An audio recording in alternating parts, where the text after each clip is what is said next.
If you thought Diddy's week couldn't get any worse, think again. Because the moment 50 Cent dropped that new documentary trailer, the entire conversation around Diddy shifted. And now insiders say this one release may destroy whatever hope he had of walking out early, no matter what his family is claiming. Today, we're breaking down what's really happening behind the scenes, the fallout inside his camp, why Christian Combs is still promising a holiday homecoming, and why the timing of this Netflix drop might be the final blow. Before we get into it, make sure you like the video, drop your thoughts in the comments, and subscribe so you never miss an update. Your engagement helps push Fame Insight forward, and the truth deserves a louder platform. The situation surrounding Diddy has shifted once again, and this time the pressure isn't coming from courtrooms or investigators. It's coming from the court of public perception. As 50 Cent's documentary trailer storms across social platforms and begins gaining momentum, a new narrative is forming, one that clashes directly with the carefully constructed image Diddy's camp keeps pushing. In many ways, this moment feels like the collision of two long-running stories, one driven by Diddy's attempts to control the public lens, and the other propelled by outside forces determined to expose what they believe the world overlooked for years. The emergence of this documentary trailer signals more than entertainment. It strikes at the foundation of reputation, legacy, and influence. What makes this even more striking is the timing. While Diddy remains confined and fighting for future opportunities, the world outside continues to move, shaping the story without him. Rumors about early release whispers, family statements, and PR distractions collide with the fact that his situation appears far from improving.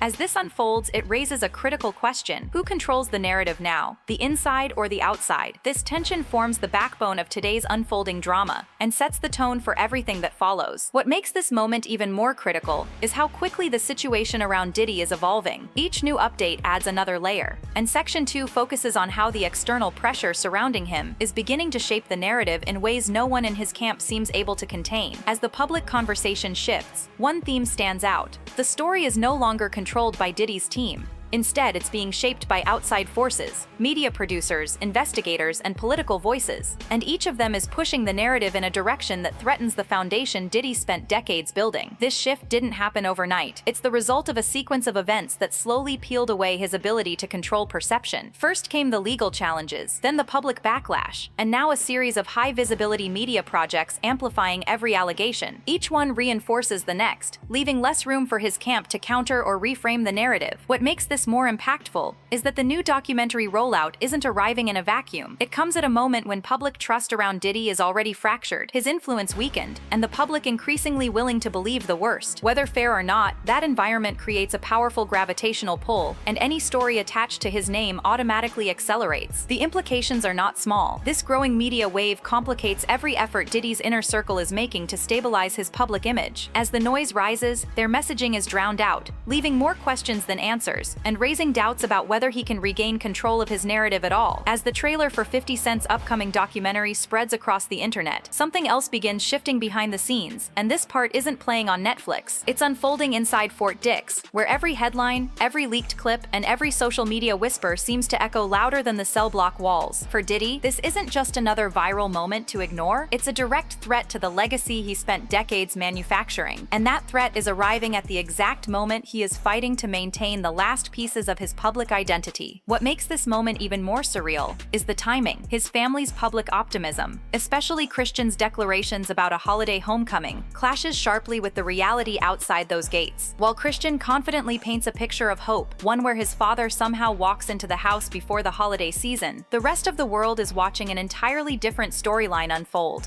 The documentary trailer is already circulating, building momentum, shaping public opinion, and drowning out whatever narrative the Combs family hoped to push forward. This tension creates a strange duality. On one side, Christian positions his father as someone who might return at any moment, as if a magical door will open if he simply believes hard enough. On the other, the public sees a man who is not only entrenched in legal battles, but also at the center of a cultural reckoning that shows no sign of slowing down. And the deeper you look, the clearer it becomes that these two worlds cannot coexist for long. The clash between expectation and reality is exactly why this documentary is so dangerous for Diddy. It arrives at a time when his support system is fragile, his image is fractured, and his influence has lost the shine it once held. And whether he watches it from a prison TV or only hears about the fallout secondhand, the impact is unavoidable. The question now is not whether the documentary will shift public perception, it already has, but whether Diddy can withstand the wave that's about to hit him harder than any headline to date. From the moment 50 Cent's trailer dropped, the energy around Diddy shifted in an instant. What was already a turbulent situation suddenly escalated into something far more serious, not just for Diddy, but for everyone around him. The documentary announcement didn't arrive quietly. It arrived like a siren, and inside Fort Dix, that siren reportedly hit harder than anyone expected. For Diddy, image has always been the one thing he could control. Even when reality slipped, the presentation stayed polished. But this trailer, crafted by a longtime rival determined to expose every shadow, tore that illusion apart. The timing struck a nerve. With legal setbacks piling up, public support evaporating, and every move inside the facility under a microscope, Diddy is facing a new wave of pressure he didn't prepare for. The reactions coming from his circle only confirm it. Christian Combs' hopeful statements, the rushed PR spins, the sudden push to reassure the public, all of it signals a family scrambling to hold on to a narrative that's slipping through their hands. And as the world leans in closer, one truth becomes clearer. This moment isn't about a trailer, it's about what it represents, a story he can no longer control. When Christian Combs stepped forward, claiming his father might come home for the holidays, it didn't land as encouragement. It landed as confusion. The public knows the timeline, the legal decisions, and the consequences already in motion. So hearing someone insist on an early return when every official update says otherwise feels less like optimism and more like desperation. This moment reveals the disconnect between what the family wants to believe and what the situation actually is. It's a familiar pattern. When the image cracks, they patch it with messaging instead of truth. Christian's comments weren't rooted in legal fact. They were rooted in hope, the kind that tries to overwrite reality because reality hurts too much to acknowledge. And yet the contradiction is impossible to ignore. Diddy publicly presents himself as unbothered, thriving, even respected inside, while his inner circle quietly pushes narratives of early release and hidden negotiations. These two stories cannot both be true. Something behind the scenes is unraveling, and the louder the reassurance gets, the clearer the panic becomes. To understand the weight of this moment, you have to look at Diddy's strategy over the past month. Carefully staged images, controlled narratives, and selective silence. He wants the public to believe he's thriving, respected by inmates, admired by staff, even holding a leadership role. But that image clashes sharply with the documented violations, revoked privileges, and the scrutiny piling up around him. The contradiction exposes a fragile truth. Presentation can no longer carry him. Not here, not now. Inside Fort Dix, everything is documented, monitored, and reported. Each misstep has consequences, and every story that slips out, whether it's homemade alcohol, unauthorized calls, or attempts to influence others, chips away at the persona he's trying so desperately to preserve. Against this backdrop, Christian's insistence on a holiday return doesn't read as confidence. It reads as fear. Fear that the longer Diddy stays inside, the more his influence erodes, the more the public moves on, the more the industry distances itself. And with 50 Cent's documentary poised to redefine the narrative entirely, that fear makes perfect sense. The arrival of the Netflix documentary trailer isn't just another headline, it's a turning point. For decades, Diddy controlled his own legacy through power, relationships, and resources. But this project represents the first time a major platform will lay out a story he cannot reshape. And the fact that it's being delivered by someone who knows his playbook and intends to dismantle it publicly only intensifies the impact. Inside Fort Dix, that loss of control hits differently. When the outside world shifts, there's no immediate response he can issue, no emergency PR rollout, no last-minute appearance to restore dominance. He has to sit with it. And for a man whose identity hinges on visibility and influence, silence becomes the harshest punishment of all. Combine that with the legal challenges still unfolding, the rumored tensions inside the facility, and a family struggling to find the right message, and what emerges is not just a story about a documentary, but a portrait of a public figure encountering consequences he never imagined he'd have to face. What truly complicates this situation is the widening gap between the narrative Diddy's circle keeps pushing and the reality unfolding outside those walls. For months, his team has tried to keep this polished image alive, insisting he's unbothered, focused, and somehow still in control. But every new headline chips away at that illusion, and every public misstep tightens the space he has left to maneuver. The release of 50's documentary trailer only accelerates that unraveling. Diddy spent years cultivating mystique and protecting his mythology, but now the industry and the audience he once commanded are shifting away from him without hesitation. The trailer wasn't simply entertainment. It functioned like a mirror, reflecting back the version of Diddy he spent decades trying to bury. The timing couldn't be worse, especially with his legal struggles already exposing cracks in his legacy. Meanwhile, the pressure inside Fort Dix seems to be mounting. His attempt to project strength through carefully staged clips clashes with the reports of rule violations, disciplinary actions, and anxiety over his future. The more he tries to appear untouchable, the more obvious it becomes that the ground beneath him is moving. Even his own family's optimism feels strained, like hope stretched thin over uncertainty. And now, with media giants, federal authorities, and cultural figures circling around this moment, Diddy isn't just fighting reputational fallout. He's fighting time, leverage, and the growing sense that his influence is slipping faster than he can replace it. The tone has shifted, the room has changed, and for the first time, he isn't dictating the narrative is dictating him.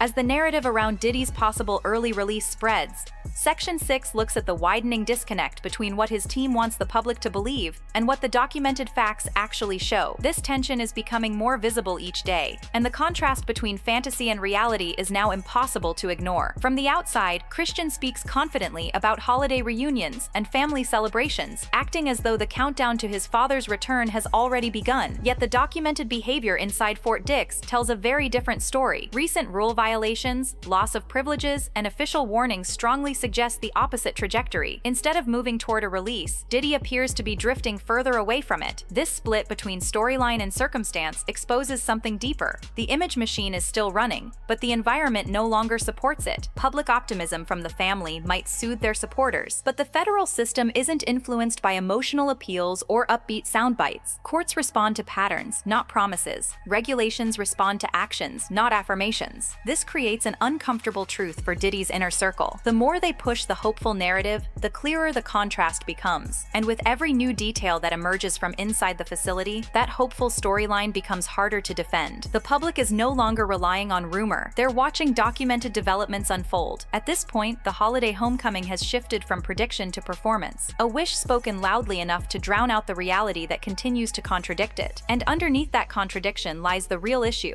No amount of optimism can override procedural consequences, especially in a system where consistency, compliance, and credibility determine outcomes. As the conversation around Diddy grows louder, a quieter reality is beginning to settle in. The very image he once used as armor is now the weight pulling him down. For years, he projected influence, confidence, and control, and that projection worked. It built a myth that few questioned. But inside Fort Dix, that crafted persona is colliding with an environment where reputation doesn't protect you, and privilege doesn't translate. This is where his frustration becomes more understandable. He's watching his family push a narrative of optimism while the outside world moves on without him. He's seeing journalists, celebrities, and former allies rewrite their tone with each passing headline. And perhaps for the first time, he's realizing that the instincts that protected him in the industry, the performance, the bravado, the presentation, have limited effect where he is now. At the same time, the media cycle is refusing to pause. New documentaries, new testimonies, and new investigations keep unfolding, each one dimming the possibility that his public image can ever return to its former place. Whether he admits it or not, he can feel the shift. When influence fades, the consequences sharpen, and as more layers of this situation become public, it's clear he's no longer steering the narrative, he's reacting to it. That loss of control is exactly what makes this chapter so different from the rest of his career. The world he once dominated is now defining him without his input. And that, more than jail time, may be the part he fears the most. As the storyline continues to unfold, the pressure around Diddy stops being just bad press and starts transforming into a full-scale reputational meltdown, one that even his own carefully curated PR machine can't keep patched together anymore. And in this moment, the contrast between the spin his family is desperately trying to sell and the reality everyone else is watching becomes impossible to ignore. Because on one hand, you have Christian Combs stepping forward, repeating hopeful lines about early release, holiday miracles, and any day now optimism, as if saying it enough times might bend reality. But on the other hand, the public is watching Diddy's situation become more unstable by the hour. Every leaked photo, every unexpected rumor from inside Fort Dix, every legal update reminds people that the situation is not improving, it's deteriorating. This is where the emotional whiplash settles in. Viewers are torn between fascination and disbelief, as Diddy's camp keeps trying to sell an image of strength and confidence, while the outside world sees a man cornered, exposed, and rapidly running out of moves. It creates this eerie tension where each new headline feels like the beginning of a countdown, and as that countdown ticks, the question becomes not if Diddy's narrative will collapse under its own contradictions, but when. Because the longer he tries to shape the story from inside a place where he no longer controls the optics, the quicker the cracks in that story show, and every crack pulls in more attention, more scrutiny, and more pressure. Pressure that even a former industry powerhouse can't outrun. This is the turning point, where the illusion begins to fade, the performances stop landing, and the truth steps forward, whether he's ready for it or not. By the time the dust settles on this newest wave of drama, a strange pattern starts revealing itself, one that Diddy can't outrun. No matter how many polished statements, carefully placed sources, or hopeful predictions his camp tries to push out, every attempt to shape the narrative keeps collapsing under the weight of reality. It's not the media turning on him, it's not bloggers inventing stories, it's not critics piling on for sport. It's the simple truth catching up, and catching up fast.